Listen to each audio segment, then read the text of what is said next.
are you? Who is Miles Davis? Okay. You, not the other Miles Davis. Right. So I'll tell you about my name actually. Yeah. So my name Miles Davis. This is my real name. My mom's maiden name was Miles. And so I kept my name obviously, so Miles Davis. My website is massiveburn.com, so I couldn't do milesdavis.com for obvious reasons, right? For those of you who don't know, Miles Davis is the famous jazz guy. So anyway, massiveburn.com, Miles Davis. I was raised in a divorced military family, so I moved around a lot growing up. So artwork kept me company. I used to draw a lot as a kid. So I kind of fell into being a professional artist as I got older. Nice. So here I am. Oh. I'm 41 now. It's been a long journey so far. Oh wow, I wouldn't have thought. Still going strong. Well, my next question would be, what is your art background? I know that you said that, you know, art has followed you your whole life, but where did you really hone in and say, you know what, I'm going to be an artist full time? I didn't actually make that decision until I was getting out of high school. Really? I was going to college. Really? I'd always done artwork. I was published nationally at 18 for a small little cartoon in the National magazine, but I don't think it's still around anymore. But it was about late high school, early college, I guess, when I started trying to focus on it and try to figure out the business behind it. I feel like that's an important skill set for a lot of artists, and a lot of art schools don't offer a lot of insight into that. So I took that time to really focus on that side of it. I knew I wanted to be an artist, or at least be good at drawing and things like that when I was probably 5 or 6. I loved Calvin and Hobbes cartoons. I loved comic books like the X-Men and all that stuff growing up. And when I was traveling between households, being from a divorced family in the military, so all over the country, traveling, there was a guy at an airport one time that we had to babysit us, traveling between households in the Northwest, and the dude taught me how to draw Spider-Man. And I was probably like 6.5 or 7, and so the next year all I did was draw Spider-Man, which really helped out because honestly, Spider-Man has a costume, but he's like a mannequin. There's no like wings or big things, right? So I was able to use that for the time. So when I was like 8 years old, I was already drawing like Spider-Man figures and things like that. So since I was a young age, I enjoyed art, but as a business, not till I was in college.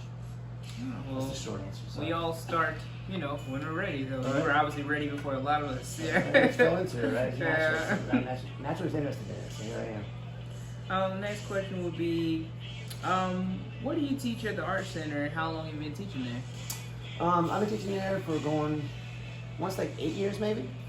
I think that's right. Maybe 7 years.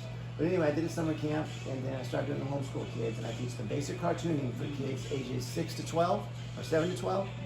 And we teach basic head shapes on my Kids Line YouTube channel, and butterpupandfriends.com.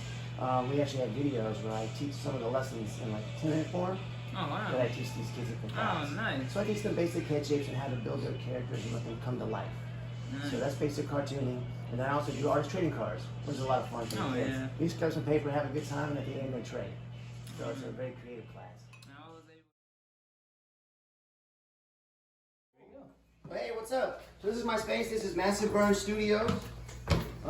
Massive Burn Studios. This is the logo for my art company.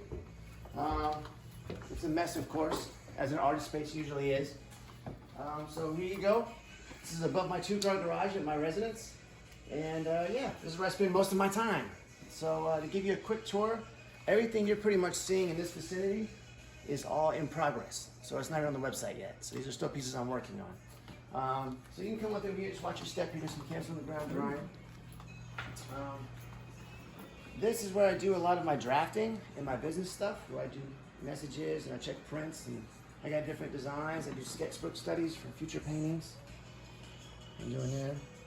These are actual prints that I just got back from Digital Art Studio, which is a place that we go to get a lot of our prints and stuff done for different paintings. That's one I just posted, actually. I'm very proud of that piece.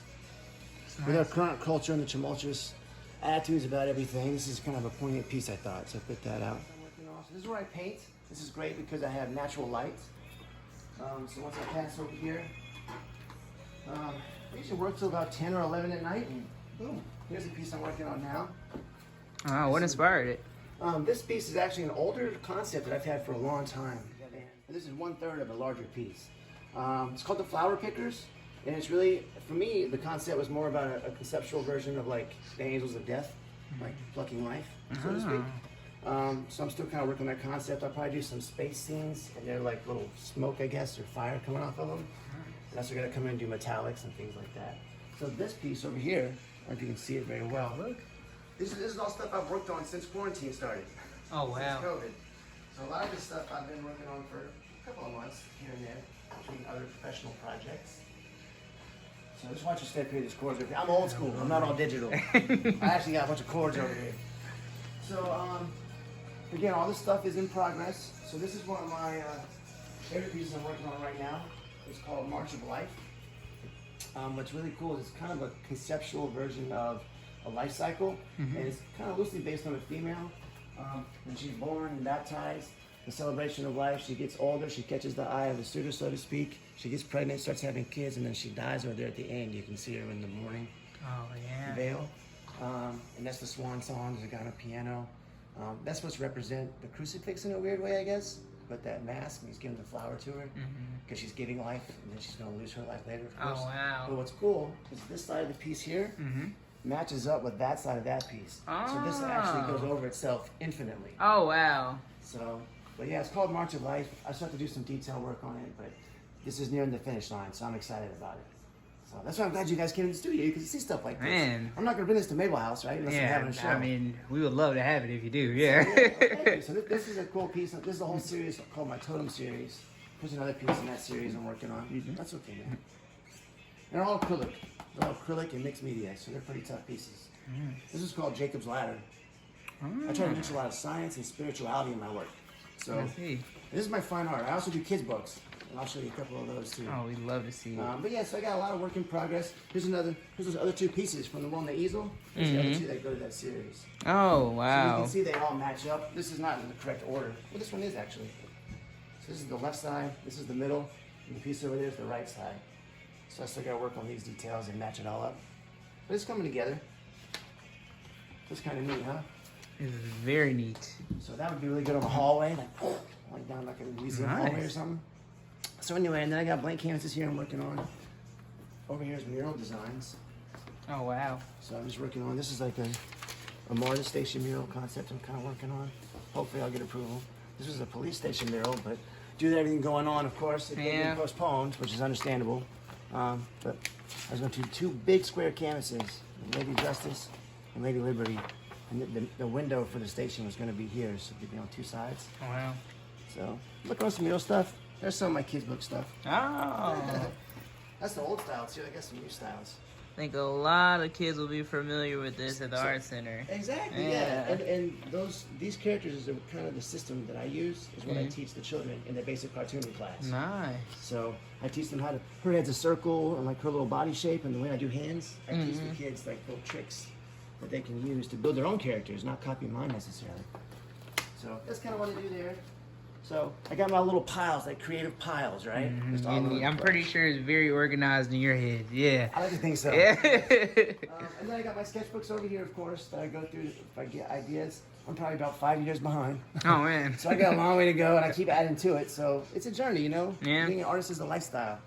So I think one of the questions on the questionnaire you guys sent me was, what words of wisdom do you have for young artists coming up? And I can tell you right now, it's a blue-collar job. Like, seriously, like, you really have to go after it. You have to believe in yourself, and you have to do the work. Work comes from work, is the saying I always tell myself. Like, the work's not going to do itself. The paintings aren't going to paint themselves.